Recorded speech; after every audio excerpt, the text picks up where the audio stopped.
Ini kanker leher rahim ya. Lanjut Pak Wahyu. Ya, ini tadi anatominya ya. Kita lihat anatomi kanker leher rahim. Ya, teman-teman sudah tahu bahwa lesi-lesi yang terjadi di stadium 1A awal, kemudian stadium 1B akhir dan stadium 2B akhir. Lesinya lebih banyak di stadium akhir. Slide. Apakah leher rahim? Leher rahim bagian rahim yang terdapat pada puncak vagina, liang senggama yang hanya dapat dilihat dengan alat. Ya, jadi kenapa kita screening begitu susahnya? Karena harus memasukkan alat lagi, ya. Dan untuk mengedukasi ibu-ibu supaya mau, kita posisinya harus membuka lagi vagina, kemudian memasukkan spekulum lagi, ini yang menjadi tantangan sehingga banyak umur perempuan ya umur 30-50 tahun yang masih takut untuk dipasangkan spekulum. Kemudian apakah itu kanker leher rahim? Tadi sudah jelaskan bahwa ini adalah penyakit tumor ganas di leher rahim yang dapat menyebar ke organ-organ yang lain dan menyebabkan kematian. Dan bagaimana terjadinya kanker leher rahim? Ya, dan kanker leher rahim itu penyebabnya adalah human papillomavirus. Mungkin satu-satunya kanker yang betul-betul ketahuan apa penyebabnya, ya. Karena kanker leher rahim yang ditahu betul pasti penyebabnya ya ini virus human papilloma. Penyebabnya human papillomavirus. Bagaimana terjadinya kanker leher rahim? Ditularkan melalui hubungan seksual, kemudian penderita yang terinfeksi virus HPV tidak merasakan gejala. Ini yang betul-betul sangat bahaya karena penderita yang sudah ada virus HPV di dalam badannya tidak ada gejala sama sekali. Ini yang kenapa sampai perempuan tidak merasa perlu untuk memeriksa secara dini, karena memang betul-betul kita sehat, ada virus tapi betul kita sehat, tidak ada gejala sama sekali, ya. Kemudian dalam beberapa tahun setelah adanya virus HPV akan terjadi kelainan pada leher rahim yang disebut lesi prakanker. Jadi perlu dimengerti bahwa lesi prakanker itu bukan kanker ya, lesi sebelum kanker, dan ini gunanya kita melakukan deteksi dini untuk menemukan ini. Lesi prakanker. Kalau sudah kanker bukan ranahnya lagi kita di puskesmas dan dokter umum di puskesmas, bukan ranahnya lagi untuk menangani kanker. Pasti ujung-ujungnya semua kalau kanker kita hanya lihat, tutup dan rujuk, ya. Kemudian bila tidak diobati, lesi prakanker ini dapat berubah menjadi kanker leher rahim. Ya, jadi teman-teman, hari ini kita pelatihan untuk deteksi dini lesi prakanker. Jadi kenapa harus dilakukan pemeriksaan lebih awal? Ya, karena kita menghindari terjadinya kanker. Faktor risiko, ya, ada penyakit menular seksual, kemudian usia hubungan seks kurang dari 20 tahun, berganti-ganti pasangan seksual, ya, kemudian merokok, ya, sistem imun yang baik, dan ada faktor genetik, dalamnya ibu dan saudara perempuan terkena kanker leher rahim, dan ada riwayat pap smear yang positif. Riwayat pap smear positif, tapi tidak dilanjutkan pengobatan, dan dibiarkan akhirnya bisa menyebabkan kanker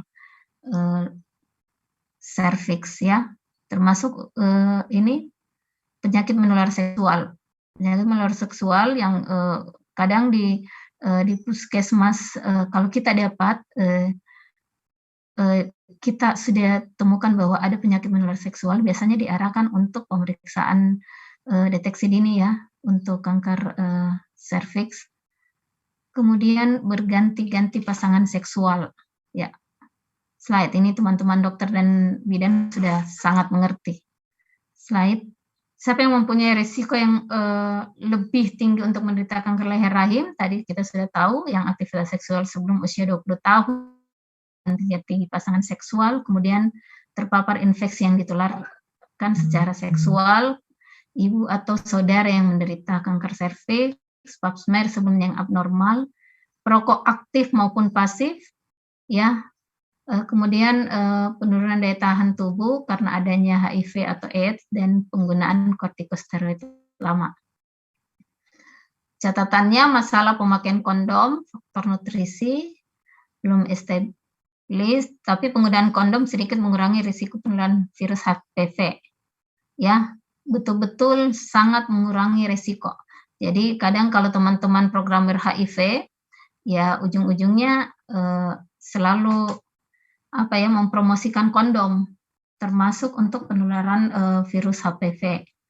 Kemudian vitamin dapat mengurangi risiko terjadinya kanker leher rahim, ya, untuk meningkatkan daya tahan tubuh. Dan kalau kita di Indonesia, kita masih menggunakan pencegahan itu pap smear dan IVA, ya. Pap smear masih sangat banyak digunakan di Indonesia. IVA yang bisa dilakukan di puskesmas itu, ini juga harusnya jadi salah satu deteksi dini yang sangat bagus, karena betul-betul IVA ini bisa hasilnya bisa lebih cepat, ya, diketahui. Slide. Kemudian bagaimana mencegah terjadinya kanker leher rahim? Berarti mencegah terinfeksinya dengan virus HPV, hubungan seksual yang sehat, dan dengan vaksinasi. Kemudian kedua, menemukan kelainan penyakit lesi prakanker, ya. Jadi yang ditemukan lesi prakanker dengan pap smear dan IVA, dan menemukan kanker leher rahim lebih dini apabila dilakukan pap smear atau IVA lebih dini juga. Slide. Tes IVA, ya, untuk siapa? Jadi kita punya target tadi secara Permenkes, memang secara program kita punya target di 30 sampai 50 tahun. Jadi betul-betul yang kita dihitung untuk program pada saat kita melaporkan ini di antara umur 30 sampai 50 tahun. Ya, tadi yang saya katakan bukan berarti yang sudah aktif hubungan seksual di bawah umur 30 atau lebih dari 50 tahun, ya, ini kita tolak untuk dilakukan pemeriksaan, tapi program secara pelaporan kita hanya di umur 30 sampai 50 tahun. Ya, kapan dilakukan? Setiap saat, minimal 5 tahun sekali. Sekarang bukan kita pakainya 3 tahun sekali, ya. Dan di mana siapa yang melakukan, yang bisa dilakukan oleh bidan atau dokter, dan bisa dilakukan di puskesmas atau di rumah sakit, di Fasiankes, ya. Ini, ya, tetap secara program 30 sampai 50 tahun yang sudah berhubungan seksual yang dapat dilakukan oleh bidan dokter di puskesmas dan rumah sakit. Dan kapan dilakukan? Pemeriksaan IVA dapat dilakukan kapan saja, minimal 5 tahun sekali. Ya, tadi kita sudah lihat bahwa kita sudah lihat penurunan kejadian kanker serviks apabila kita lakukan per 1 tahun, 2 tahun, 3 tahun, bahkan 5 tahun, bahkan sekali seumur hidup, tapi dengan prevalensi kejadian, mengurangi penurunan kejadian itu sangat signifikan begitu kalau dilakukan setiap tahun. Ya, ini hanya pengantar. Nanti apa itu IVA, bagaimana IVA itu nanti ada materi khususnya. IVA positif nanti ini yang dilakukan krioterapi, ya, ini pengobatannya, ini juga akan ada dibahas tersendiri. IVA positif berarti ibu mempunyai kelainan lesi prakanker, ibu belum menderita kanker, tetapi bila tidak diobati akan berkembang menjadi kanker. Ini yang penting, ya, teman-teman, bahwa pada saat kita melakukan pemeriksaan, ya, betul-betul kita melakukan edukasi kepada si ibu. Karena begitu kita menjelaskan bahwa kita akan melakukan deteksi dini CS serviks yang di kepala ibu-ibu semua, oh nanti yang mau dilihat ini ada kanker atau tidak. Padahal begitu kita bilang IVA positif, ya, ibunya biasanya langsung shock, bahkan sampai menangis karena dia takut, dia pikir dia sudah positif kanker. Ya, jadi ini yang perlu diedukasi teman-teman dokter dan bidan pada saat melakukan tes IVA nanti, deteksi dini, ini betul-betul diedukasi kalau IVA positif hasilnya bukan kanker, tapi ada kelainan atau lesi sebelum kanker, ya. Jadi ini betul-betul harus dikasih mengerti ibunya. Jadi ibunya pun mengerti dan ibunya pada saat ada lesi prakanker kita temukan, ibunya mau untuk melakukan pengobatan lebih lanjut, ya. Karena beberapa kasus yang kita dapat, begitu kita menyatakan, Bu, ini IVA-nya positif, wah langsung rata-rata shock, rata-rata bahkan ada yang menangis, karena dia pikir, ya aduh dok, saya bisa sembuh, begitu bahasanya. Bisa sembuhkah ini penyakit? Padahal ini belum kanker, ya. Kemudian apa pilihan pengobatan? Itu ada beberapa pengobatan, ada krioterapi, elektrokatar, ada lip, konisasi, dan histerektomi. Ini beberapa pilihan pengobatan, dan ini akan dibahas juga pada materi lebih dalam, ya, materi di selanjutnya di hari ini, slide. Ya, ini tindak lanjutnya, slide. Bila IVA negatif, kita dianjurkan untuk pemeriksaan IVA, ya. Ini ulang 5 tahun kemudian. Tapi sekarang kita sudah memakai IVA itu sebaiknya dilakukan 3 tahun. Kemudian bila IVA positif dan tetap mendapatkan pengobatan krioterapi, kita kontrol pasca tindakan 2 minggu dan pemeriksaan ulang IVA 3 bulan. Ya, jadi kalau IVA-nya positif, baru kita lakukan pengobatan dengan krioterapi. Tapi IVA-nya negatif, kita untuk menganjurkan untuk pemeriksaan 3 tahun, atau bahkan teman-teman di puskesmas ada yang menganjurkan per tahun, supaya betul-betul secara program kita bisa lihat ini ibu ada datang lagi tidak setelah kita anjurkan tahun depan. Teman-teman sedikit tentang HPV. Jadi HPV ada beberapa jenis, ya, kuman papillomavirus, tapi yang banyak yang resiko paling tinggi itu ada di tipe 16 dan 18. Ya, ada beberapa tipe. Kalau kita lihat literatur itu ada yang resikonya rendah, ada tipe di 6 dengan 11, dan resikonya tinggi itu ada di 18 sampai 18 dan 16 dan 18. Ya, jadi tipe 16 dan 18 itu kejadian kanker serviks itu bisa menyumbang 61% dari semua tipe yang lain. Ya, kalau tipe 16 terutama tipe 16. Tipe 18 itu masih sedikit di bawah tipe 16, tapi tipe 16 dan 18 ini sangat menyumbang penyebab yang sangat besar, ya. Dan yang risiko rendah itu HPV itu ada tipe 6, 11, 32. Ya. Ini penyebab kanker serviks, ya.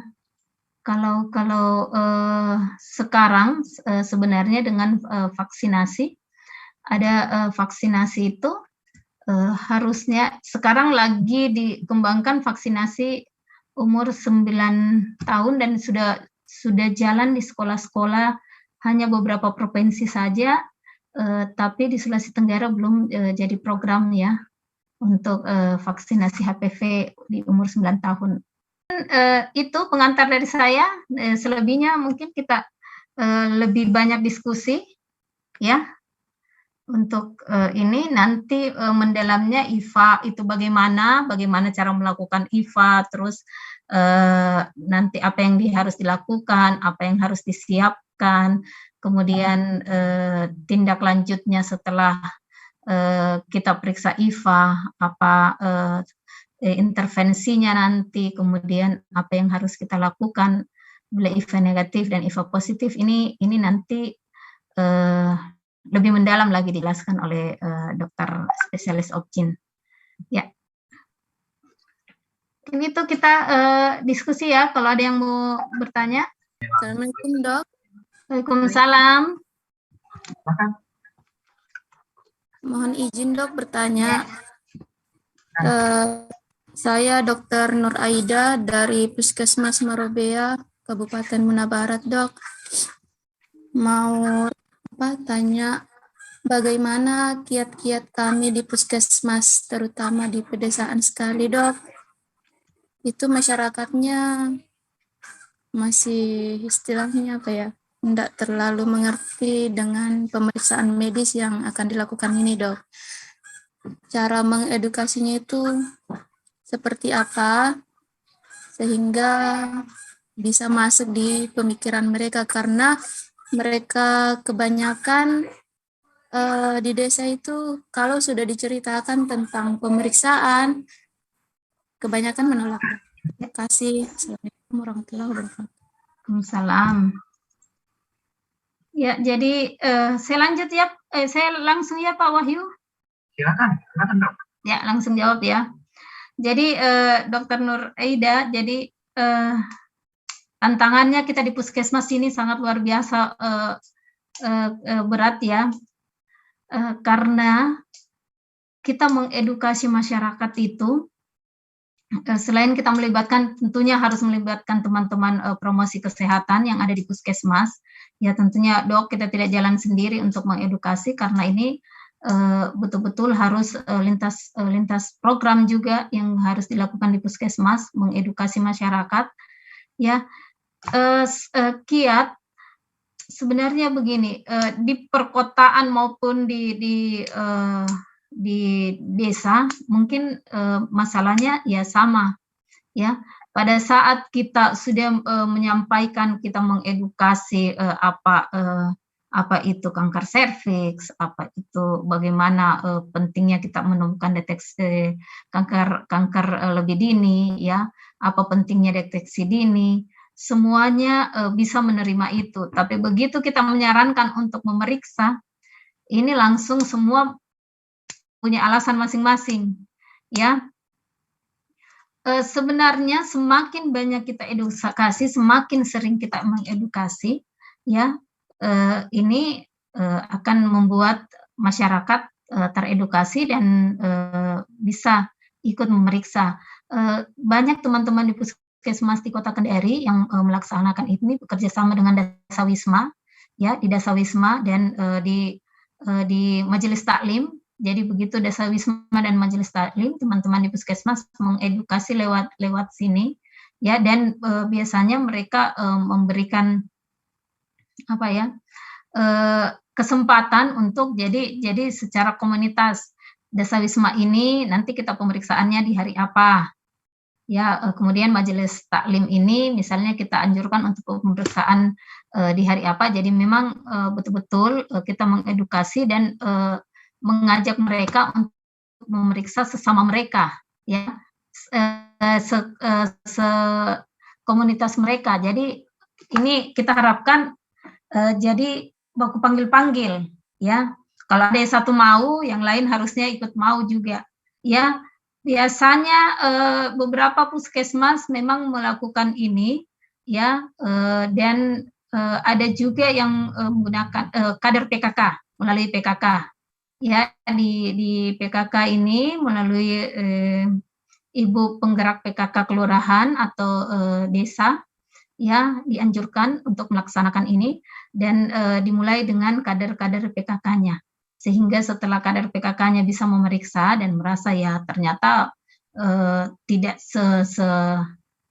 setakut atau separah yang dibayangkan pemeriksaannya. Biasanya kan takutnya nanti sakit lah, nanti kenapa lah ya. Begitu kader-kader PKK sudah atau kader kesehatan sudah diperiksa, nanti mereka yang mengedukasi ke masyarakat, ke ibu-ibu yang lain, bahwa pemeriksaannya hanya sekedar dilihat saja. Setelah itu ya tidak ada kelainan yang lain, tidak ada rasa yang dikhawatirkan mau sakit atau apa.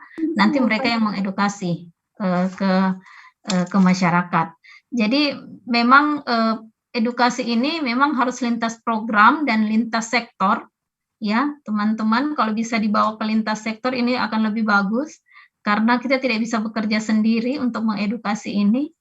harus kita libatkan lintas sektor, termasuk yang saya katakan penggerak PKK ini memang betul-betul setelah pelatihan ini, kalau bisa kita edukasi di lintas sektor, dan sehingga mereka mau menyampaikan ke masyarakat. Jadi teman-teman, pekerjaannya puskesmas begitu banyak, ya programnya begitu banyak, kita tidak bisa menyelesaikan masalah kesehatan sendiri.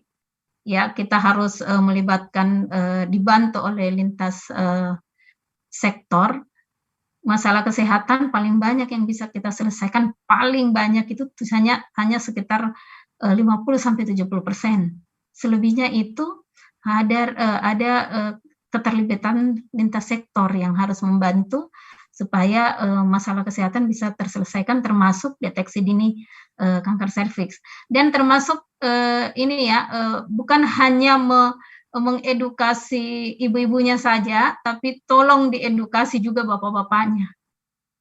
Ya, karena banyak kasus begitu kita sudah jelaskan ke ibunya, bapaknya justru menolak.